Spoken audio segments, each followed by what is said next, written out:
Iya, sampai pada kita segmen 4, saya berikan kesempatan pada mahasiswa, tapi pertanyaannya harus ke Bung Rocky Gerung, silakan. Ada nggak? Oke, siapa? Dari kampus mana? MNC University, silakan. Wih.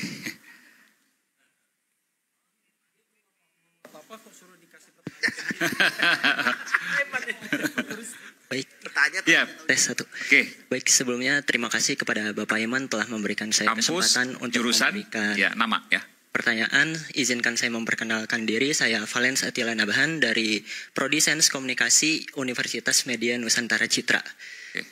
Baik, ini pertanyaan yang akan saya berikan kepada Bapak Rocky Gerung.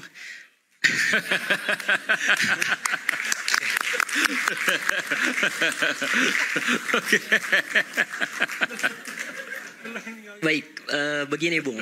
Pertanyaan saya adalah sejauh mana keterbukaan informasi publik mempengaruhi penyelesaian kasus-kasus besar seperti kasus Harun Masiku ini?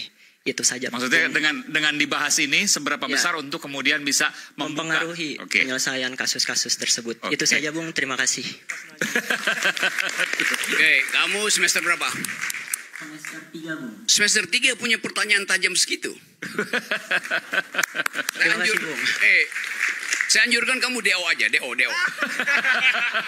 Kamu udah pinter, ngapain sekolah lagi kalau udah pinter. Saya ambil kata tadi, informasi publik. Intinya di situ. Tadi, ya debat oke lah.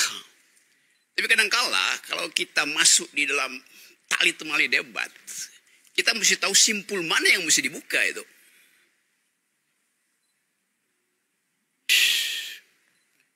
Teman-teman mahasiswa dan para narasumber.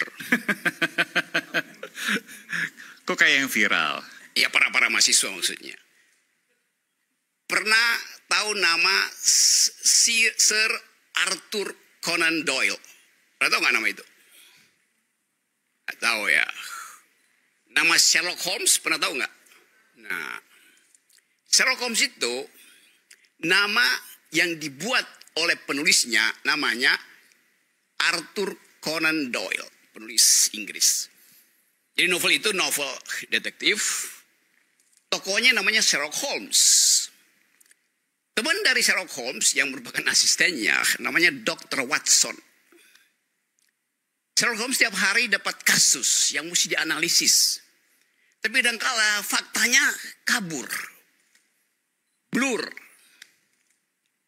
Tapi Holmes selalu berpikir bahwa apapun kasusnya, kalau otaknya dituntun oleh logika yang jernih, pasti terbongkar kasusnya.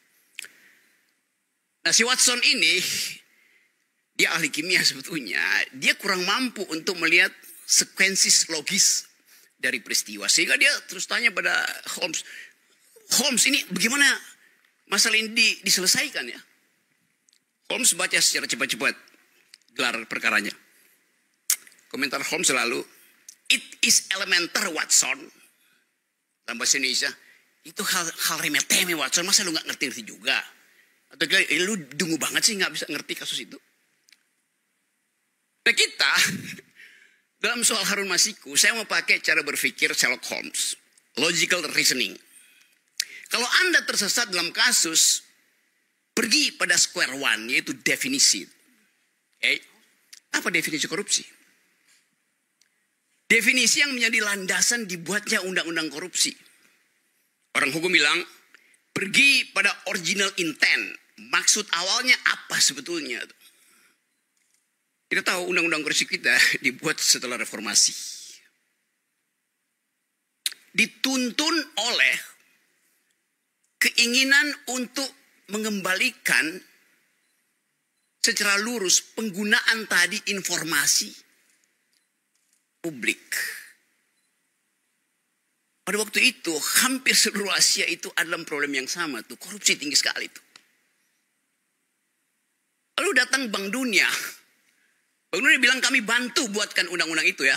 Betul nggak KPK? Uang banyak dikasih oleh Bank Dunia waktu itu, awal reformasi itu. Bank Dunia kirim uang banyak, 1 untuk KPK, 2 untuk KPU.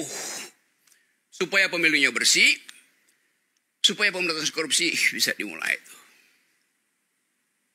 pertanyaan kita waktu itu, apa itu korupsi? Kita nggak bisa lagi definisikan, karena tiap hari kita lihat orang korupsi itu zaman Orde Baru, anggap ya apa? Lu datang ide original intentnya dari definisi yang dibuat oleh Bank Dunia yang berlaku universal.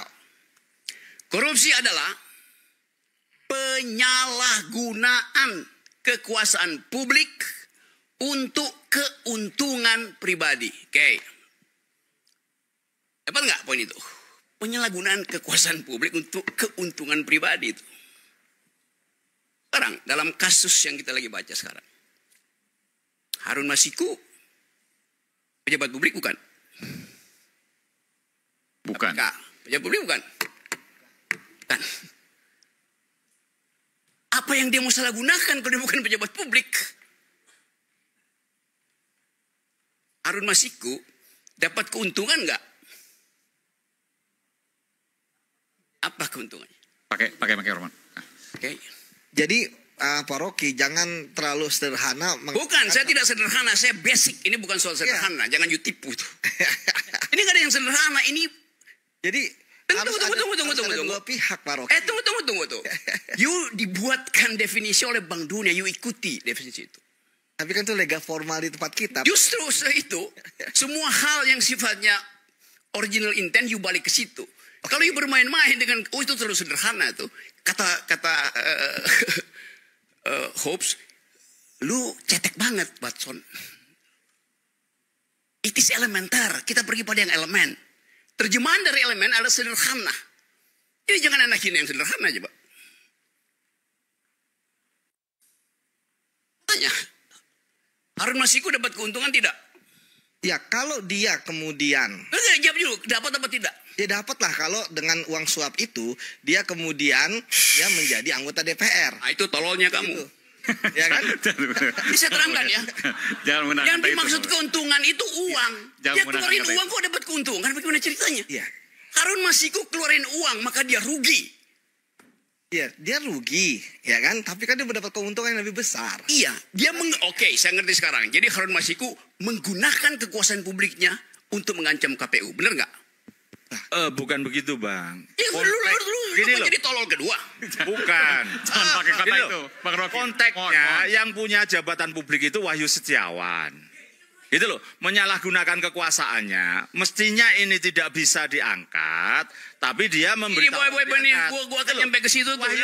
Wahyu Setiawannya, Harun Masiku sebagai pemberi dan turut serta. Saya tanya Harun Masiku pejabat publik tidak. Bukan Wahyu Setiawan yang saya tanya. Harun Masiku pejabat publik bukan? Dijawab. Pejabat publiknya itu Wahyu Setiawan. Gimana sih? Saya tanya Harun Masiku pejabat publik bukan?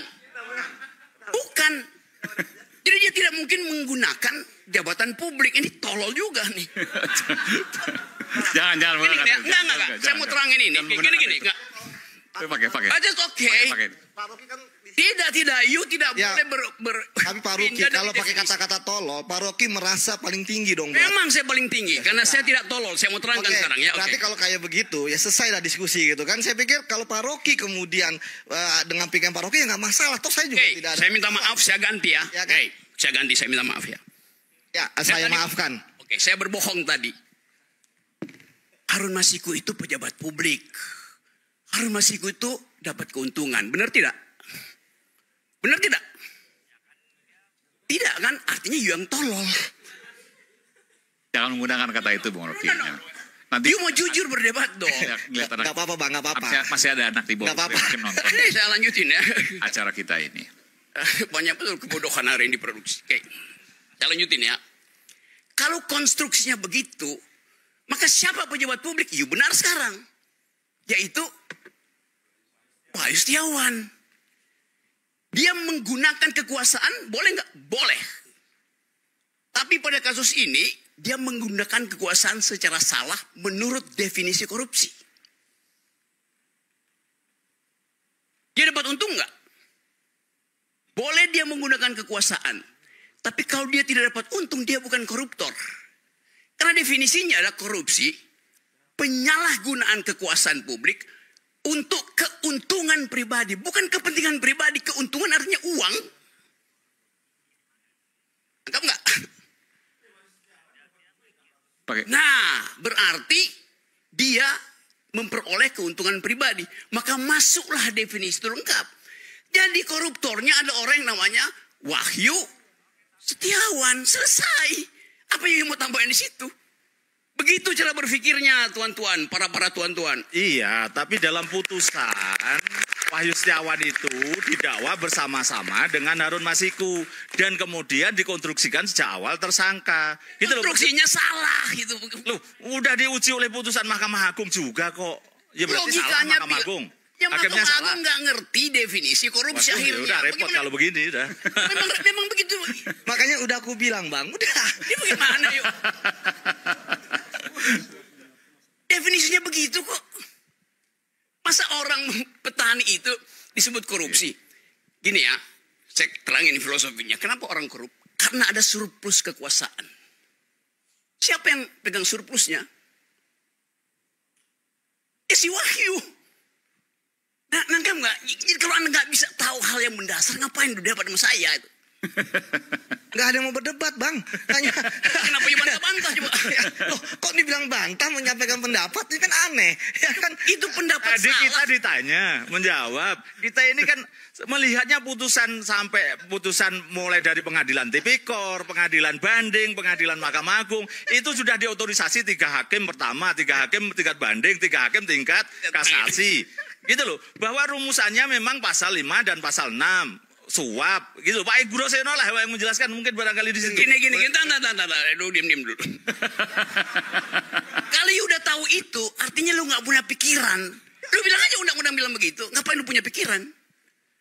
Justru karena kita ingin berpikir, kita menganalisis. You nggak analisis. You cuma kutip-kutip undang-undang yang salah semua. Bagaimana coba?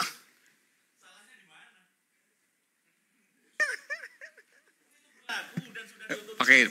Gini. Jadi salah gini. Enggak agak terus aja. Tunggu. Dari awal Anda nggak tahu apa definisi korupsi. Bagaimana? Ini Bung Boyamin, masyarakat anti korupsi Indonesia ini selalu teriak-teriak Ya, anti dan dia nggak korupsi, paham apa itu korupsi. pra-peradilan dan lain sebagainya. Kan gila kan?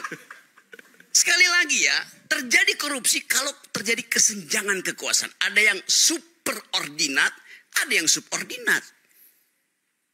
Wahyu itu superordinat. Harun Masiku subordinat. Yang korupsi siapa? Yang punya surplus. Siapa dia? Ya Harun Masiku. Bener nggak? Salah. Wahyu itu. Buset dah. Oke. Baik, nanti kita bisa kesempatan pada Bung Adian ngomong tadi untuk kemudian juga Bung Boyamin dan juga. Hah? Ya, masih mau lanjut? Belum. Mau nanggep ini? Belum. Oh nanti, oke nanti. Oke. Sekarang saya lanjut ya. Kondisi korupsi itu. Ada seseorang, saya lanjutin yang diterangin oleh Refli tadi. Seseorang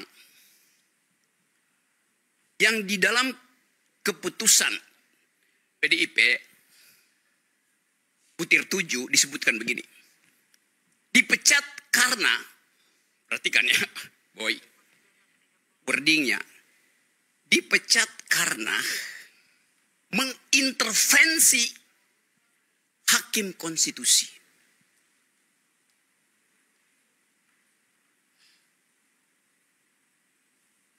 Presiden mengintervensi. Kenapa? Karena presiden surplus kekuasaan. Nggak mungkin dirjen mengintervensi Mahkamah Konstitusi. Yang boleh mengintervensi Mahkamah Konstitusi, yang mampu mengintervensi adalah dia yang mempunyai surplus kekuasaan. Siapa itu? Hanya presiden yang mampu. Mestinya udah ditangkap Jokowi. Karena dia menyalahgunakan jabatan publiknya untuk berbuat jahat. Sama logikanya. Coba. Assalamualaikum warahmatullahi wabarakatuh.